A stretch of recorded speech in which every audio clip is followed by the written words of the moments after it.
You're listening to Women's Media Center Live with Robin Morgan.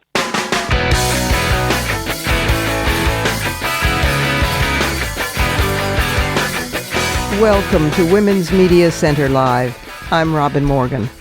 And I want to start by thanking each of you who wrote such thoughtful, encouraging responses to my open letter to millennial voters. I'm really grateful. Now, today's show is just great. My first guest is a champion sword fighter. Yes! And my second guest is transforming the global brain that is Wikipedia by including the other half of humanity in it, women.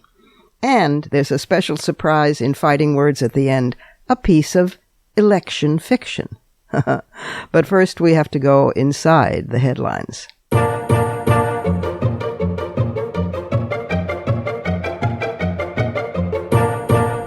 Two important stories in this week's Inside the Headlines, stories that we're going to come back to, I think, again and again.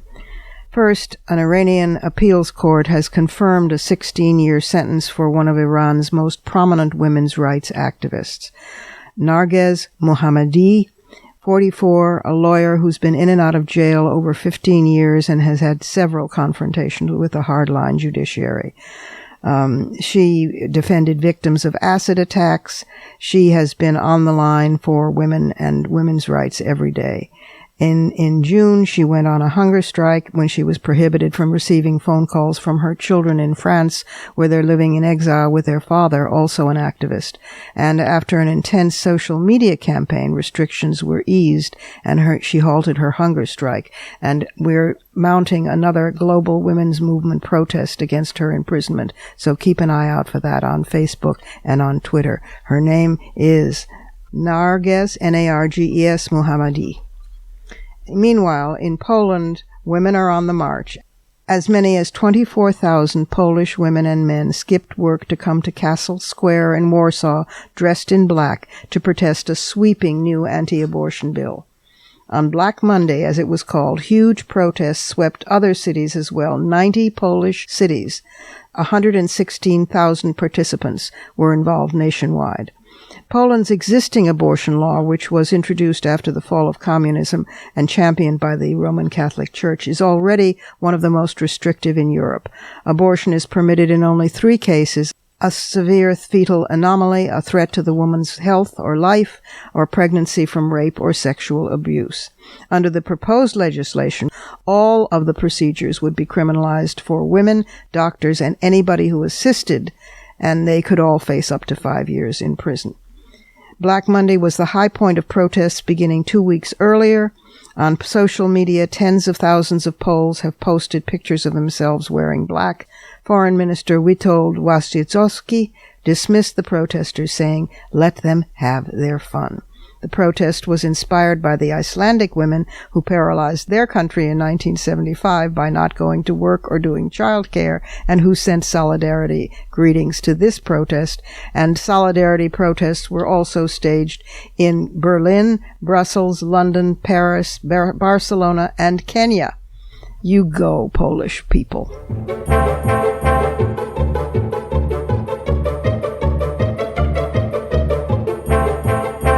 It's time for a short break here at Women's Media Center Live. I'm Robin Morgan, and I'll return directly with a woman who is a champion sword fighter. I'm talking real swords. I'm talking Excalibur-type things. Wow. Stick around.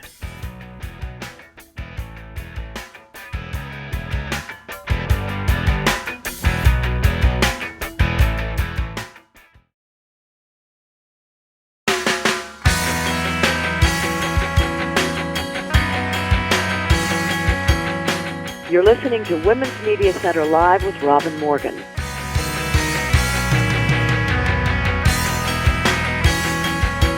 Welcome back to a conversation with my first guest, Samantha Swords. Yes, you heard right. Swords, as in brandishing, swashbuckling swords. She is a champion sword fighter. She's also an actor and a writer. But she trained with Western martial arts experts, and she is the first woman ever to win an open longsword competition. She also is in love with all things medieval and was part of the team at the Weta workshop in New Zealand that built the dwarf armor and Elrond's armor for the Hobbit trilogy. Here is Samantha Swords, a woman you don't want to mess with. Samantha Swords, welcome. Kia ora. Good to have you here. Kia ora is, for my listeners' information, the Maori greeting from New Zealand, where Samantha currently lives, although she's in the United States today as we're talking. Samantha, you are the first woman to win an open longsword competition. You're a swordswoman. We're not just talking épées here and fencing. We're talking swords like Lord of the Ring. My God, I am so impressed. How did you get into this? Tell us.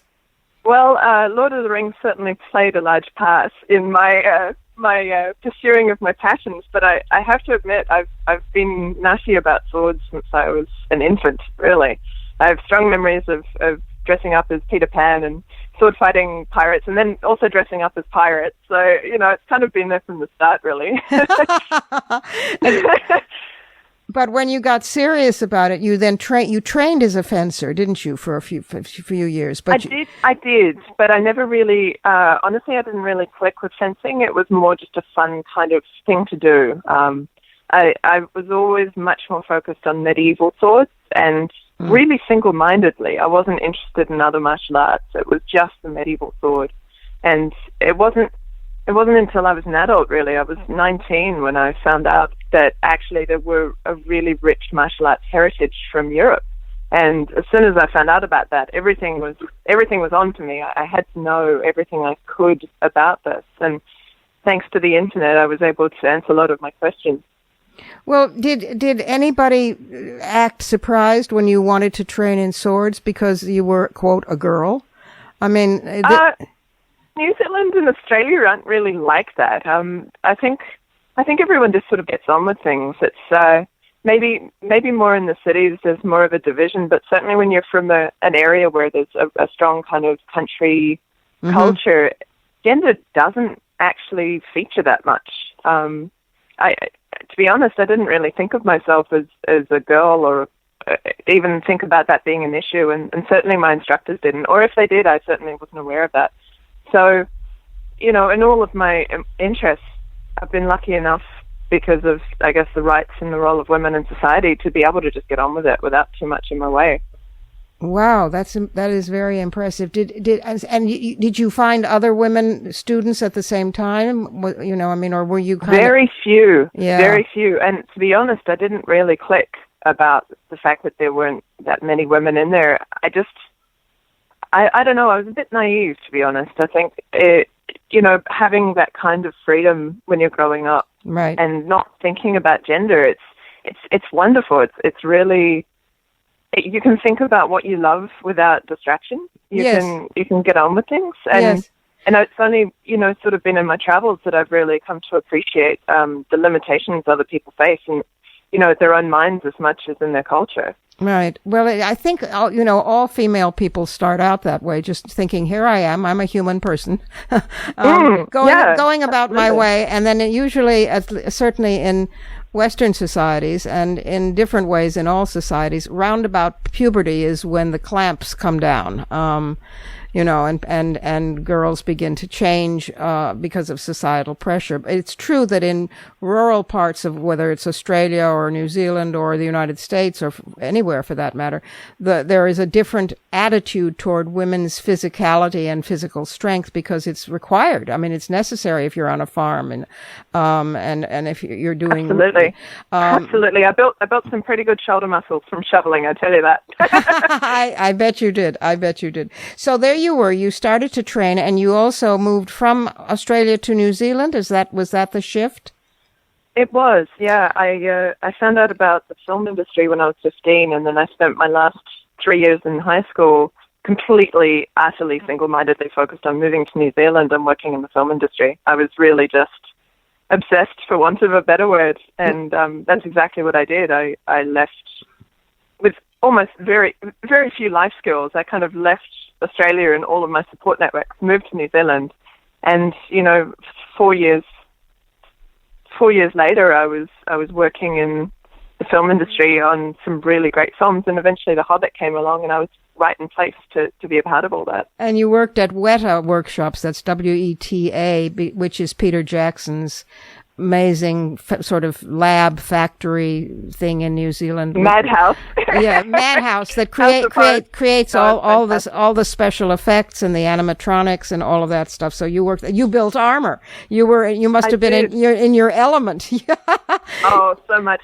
I very much tried to downplay just how excited I was about everything at WETA, because that was, of course, what had really been a huge formative influence on me as a teenager, and then to be there right on the spot when things are happening as a working professional, just surrounded by people who are working professionals, and I really had to take on a lot of their attitude in order to kind of get on with things, because I was so excited the whole time and passionate, deeply passionate about what I was doing, but being able to then turn that passion into something functional and useful for the people around me was a really big growing experience for me, and has certainly been a huge part of the attitude that I bring towards everything else I do.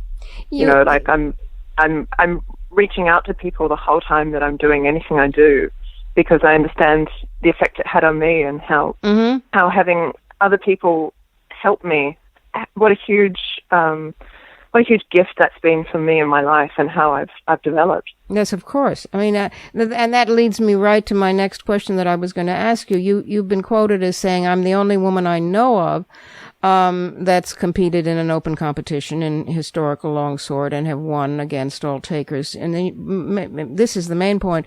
With our perceptions of ourselves culturally, women have a hard time getting into a full contact fighting sport. There are a few brave women, you said, who say, "Forget this, I'm going to do what I want." But for most girls, it's harder to make that transition. How can we help more girls become interested in this as a sport? There was a day before Title IX in this country when it was said, girls were not interested in playing baseball. Girls were not interested in sports. Well, the minute there was a law that stopped forbidding them from taking part in sports, they turned into, for example, they turned into the Olympic American team that did pretty damn well in all categories in Rio. So how do we get more girls involved in this? What do you mentor? Do you travel encouraging this? What do you do? Absolutely. I certainly don't limit my encouragement to girls, but I do understand that it is a lot harder for girls to overcome, physical perceptions of themselves than it is for guys, simply because we're less encouraged to be roughhousing around when it's just from a very early age. And I think it's hard on guys as well, because certainly it's not you don't have this blanket of manly men from the crib. Everyone goes in different directions. So, right. But in the last, honestly, since the time that I was actively competing, and between then and now, in the last 3-4 years, it's been this incredible passionate influx of women, which I've had a small part in being able to encourage them, and certainly visibility of me and my achievements has helped kick that off. But women are really getting out there, and there are some amazing female sword fighters out competing right now that this is so cool. Yeah, absolutely. And my concern would be that that their achievements aren't getting enough attention because the stories aren't being told around them. So half of the problem really is that the stories aren't communicating enough. So women need to be getting out there and being visible, just like anyone doing anything. If you have visibility and you're able to share that aspect of the story, it changes people's perception, which of course is what media is all about. And the responsibility of the media for finding out the full story is so important. Well, that's and exciting. That's why we went after you. Thank you so much. Well, does it help that isn't there the first female international historical European martial arts network, and it's the first female one. They're wonderful people. They're what I think you're referring to might be the Sphinxes, the Sphinxes. Yes. Say the website. It is, they're called the Esfinges, which is Spanish for sphinxes. Esfinges.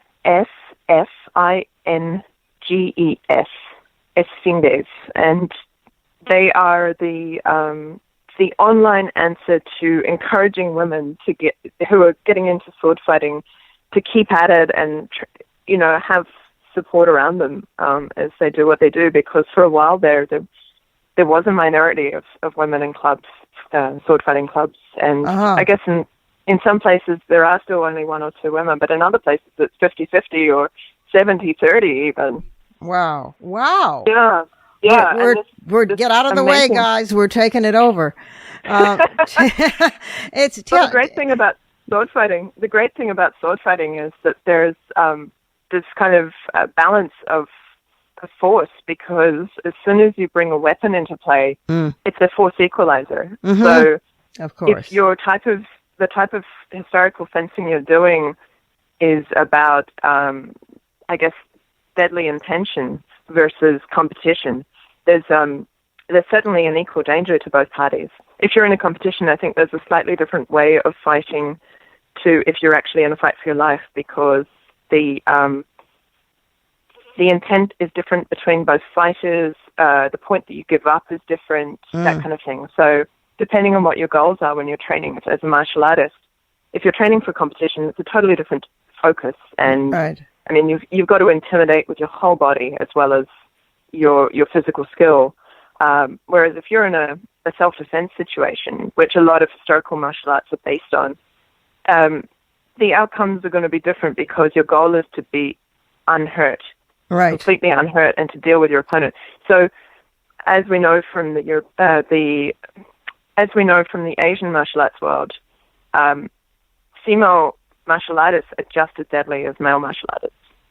So, and that's really coming through in the sword fighting community now, because when you put a sword in someone's hands, they can cause a significant amount of effect on the person they're fighting. Right. Doesn't matter what their size or weight is. I can see this world in which women who are tired of being harassed and assaulted on the street are just carrying around broadswords and long swords all the time, and just the sheer vision of them, the statistics of assault drop magically. I hope it doesn't come to that. I hope so. I honestly think that violence begets violence, and I certainly become a lot more peaceful as I become more dangerous, because I don't want to have to use my skills on people. It's not nice. But you can, and that makes a difference in the way you carry yourself, doesn't it? 100%. Yeah. Interesting. Very interesting. Oh, well, keep doing the great work that you're doing. It's fantastic. It's a sport of grace and force at the same time. And you can go online and see the videos of Samantha doing this. Her actual birth name is different. It is Samantha Cato Mott, but she is better known by the name Samantha Swords. And I'm grateful that you were with us today. And, keep up the good fight, Samantha. Thank you, Robin. You too. And now it's time for the Surrealism Corner.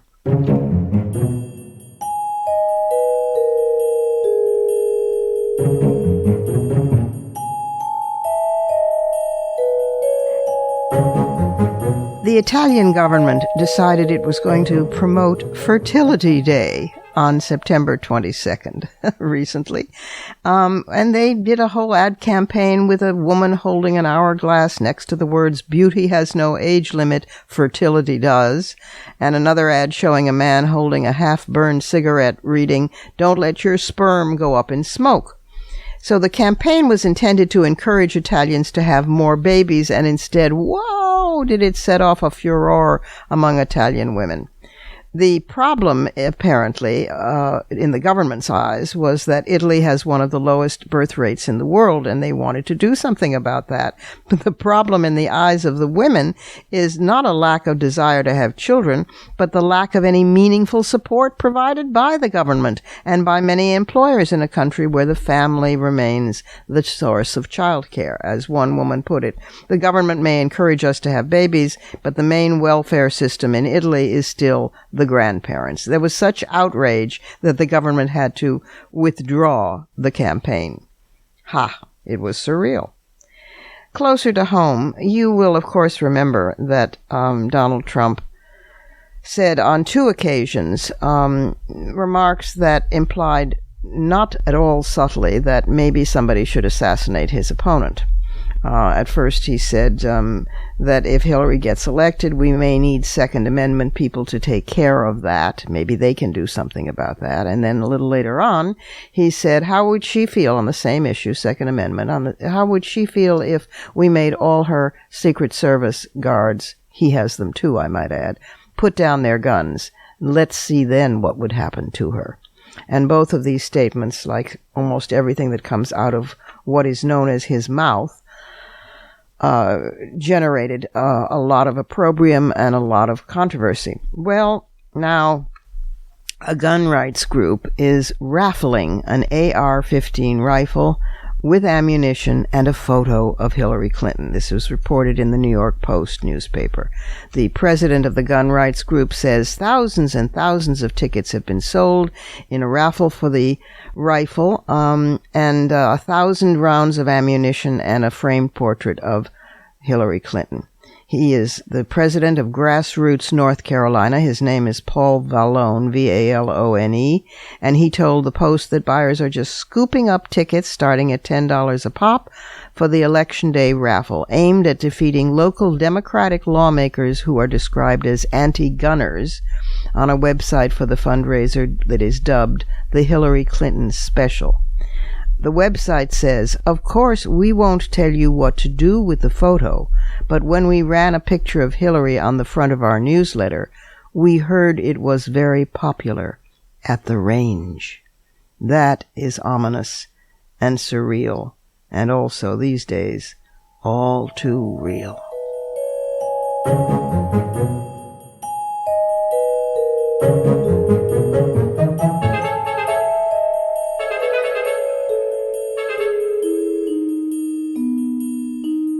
Time for another break here at Women's Media Center Live. I'm Robin Morgan. The name Women in Red sounds redolent of mystery and excitement. Actually, it's an activist feminist project, and the woman who is one of the organizers of it on Wikipedia is coming right up.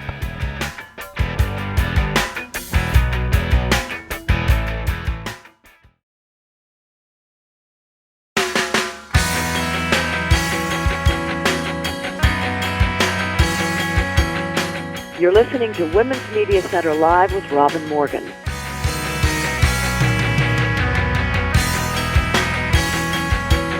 And we're back again with my second guest, Rosie Stephenson-Goodknight, who is known on Wikipedia as Rosie Step. She's an American healthcare administrator noted for her work as a Wikipedia editor. She has created thousands of articles, new articles, and for her attempt to address gender disparity on the website, running a project to increase the quantity and quality of women's biographies, she was named Co-Wikipedian of the Year this year.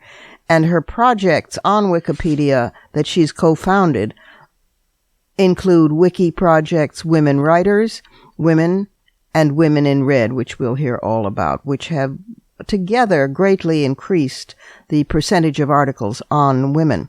And she's also drawn attention to systemic bias in traditional encyclopedias, and it must run in her DNA because she is of Serbian descent and is the granddaughter of Paulina Lebi-Albala, an active feminist who was president of the University Women of Yugoslavia. Here is Rosie Rep, Rosie Stephenson-Goodknight. Rosie, welcome to the program. Thank you so much, Robin. I'm so pleased to be able to join you. You are the woman who is turning around the systemic bias in encyclopedia biographies. You were co-named the Wikipedian of the Year this year in 2016, and you have written like 3,000, 4,000 new articles, and a majority of them have been bringing female human beings into Wikipedia. Say how this all got started. Oh, I would love to. So, maybe a little bit about me. Please. I was sitting at my computer one day and thinking about Book League of America, a defunct publisher, and I collect those books. And I didn't see an article about it on Wikipedia, and I thought, I wonder if I could figure out how to write an article on Wikipedia.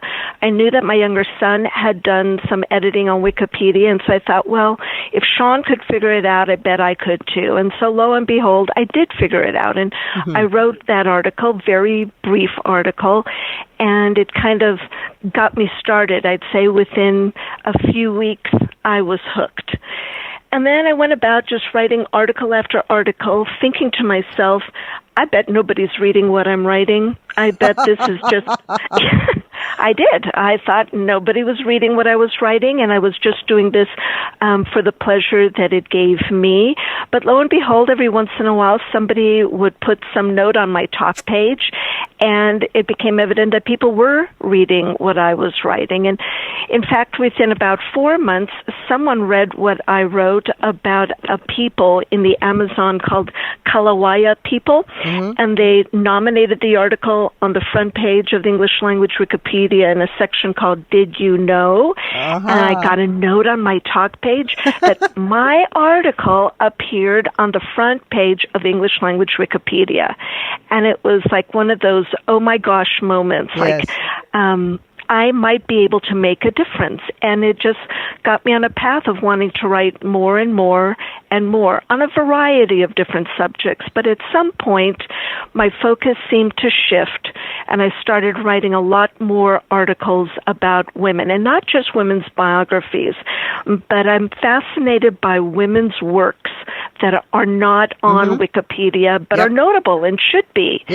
And so I kind of got that started by writing articles about conferences that women had convened in a day and age where there was no internet, and yet how were they able to invite women and decide what presentations would be presented and what resolutions would be discussed. And eventually... This is women's history, you know. This is women's history.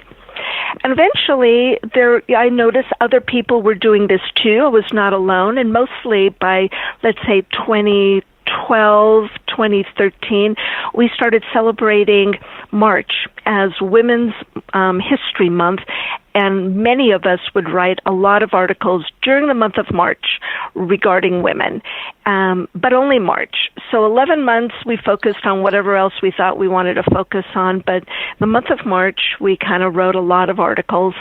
And after that happened for a couple of years, a gentleman named Roger Bamkin left a note on my talk page in January or February of 2015 saying, Rosie, I think I'm going to suggest a presentation at the annual Wikipedia conference called Wikimania to talk about this, to talk about writing articles, women's biographies.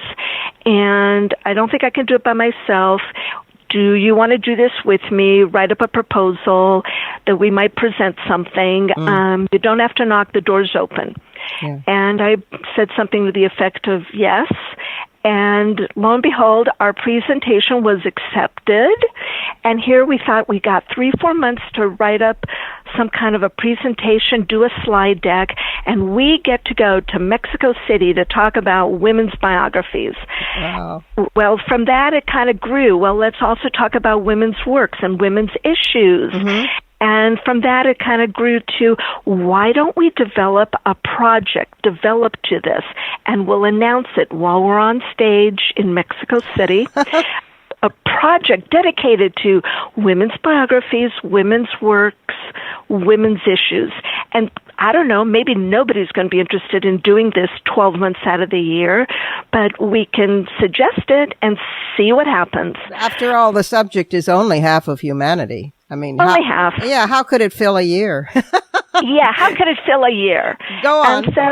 And so here it was in July 2015, I was on the stage, featured speaker at Wikimania, Mexico City. Roger is a professor. He couldn't attend, but we Skyped him in. He had to teach. And here I'm on the stage and we talk about let's do this, and we're going to start a project. It's effective today. We're going to hit this start button and hey, join us across all languages. Let's do this. And then I walked off the stage and the rest of kind of the day progressed, and it seemed like people were interested. There was a buzz started. People actually thought they might want to do this. In our first month, first half of a month, we wrote just over 1,000 articles, and eventually we got up to 2,000 articles a month, 2,500 articles a month. And I say we, because I'm not writing these by myself. Well, I hope not. I hope not. Coming together. You have to sleep sometimes, yeah.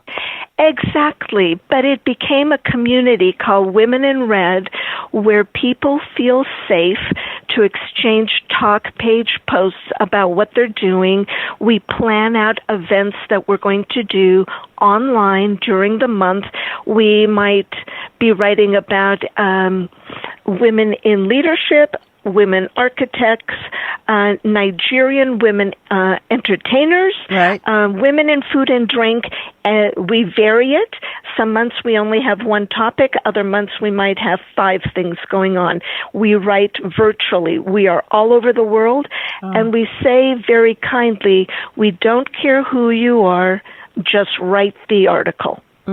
This is just brilliant. It's just because the importance that Wikipedia has grown to have is inestimable. Back in 2013, we had a guest on the program. I think her name was Sarah Steik.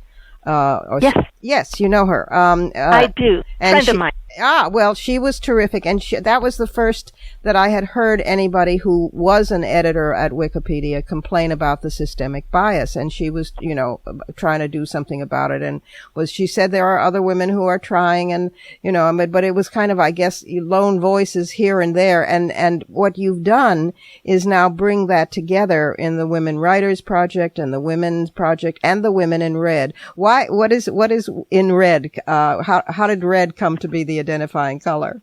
Referring to red links. Red links on Wikipedia are missing articles.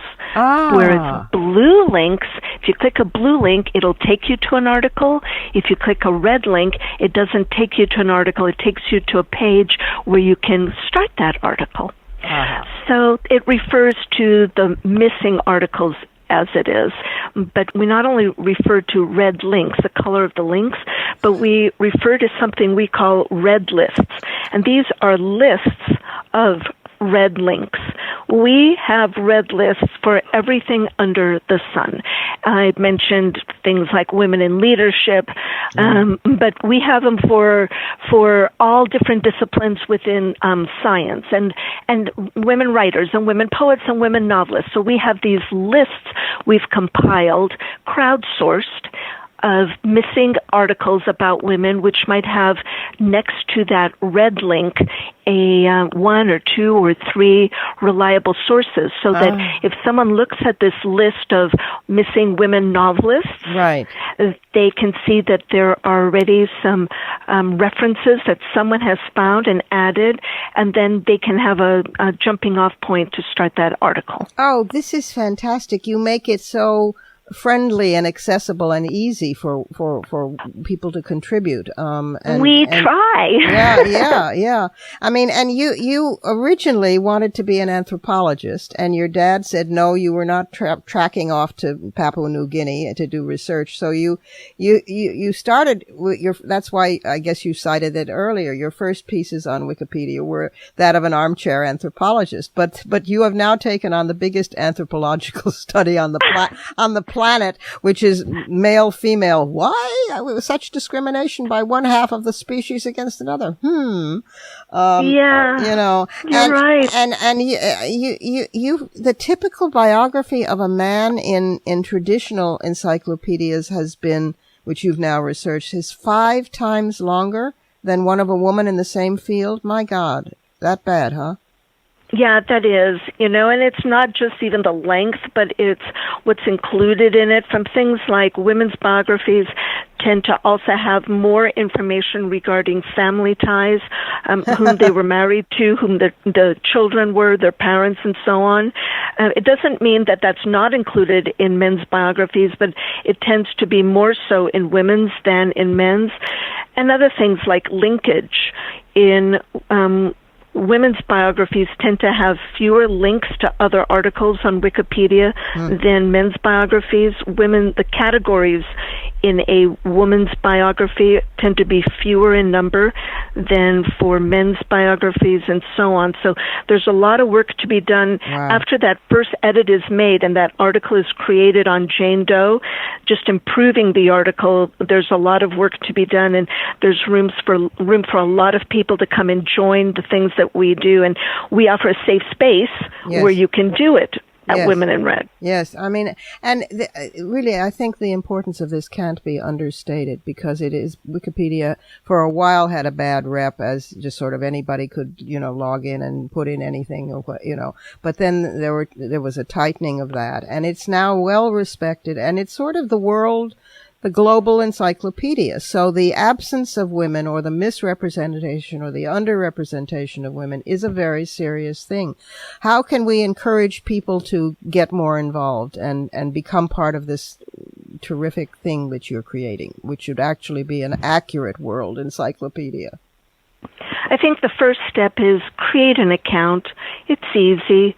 There's a link for that. And after you take some time to just kind of browse around Wikipedia and see what is it that interests you. Sometimes people like to start on the page related to the city they were born in or the city they live in. Is it missing a comma somewhere? But if your interest lies in the work that we do, which is gender equity, then you might wander over to Wikipedia's project called Women in Red. And if you are there, you will find a very welcoming community.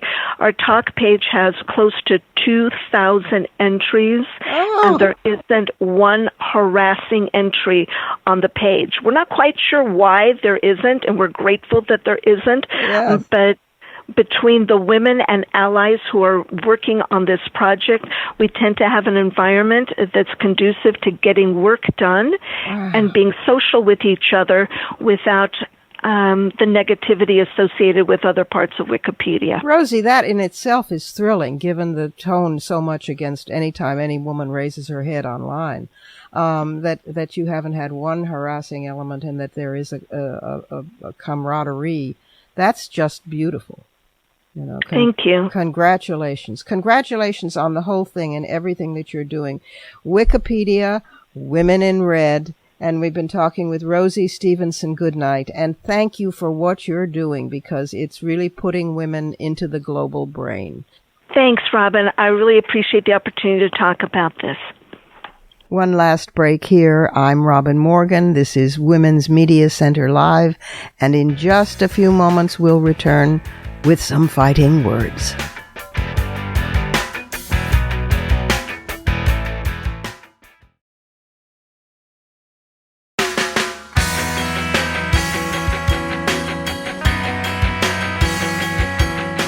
You're listening to Women's Media Center Live with Robin Morgan.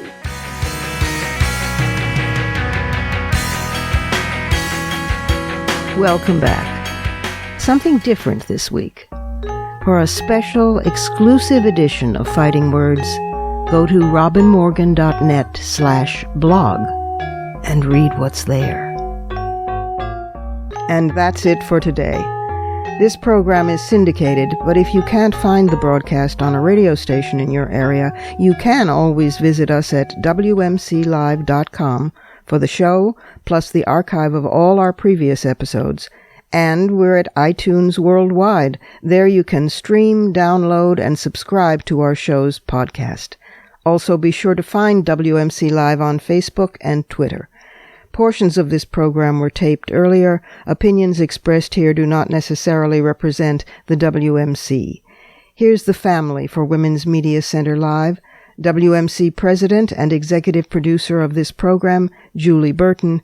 and our founding and sustaining sponsor, Regina K. Scully.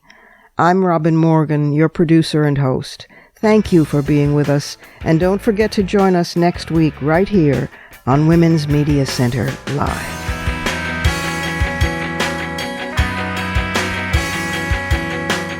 For the smartest talk about news, politics, sex, books, religion, race, and more, tune your radio to Women's Media Center Live with Robin Morgan.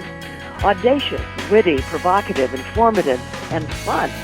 It's Women's Media Center Live with Robin Morgan on WMCLive.com.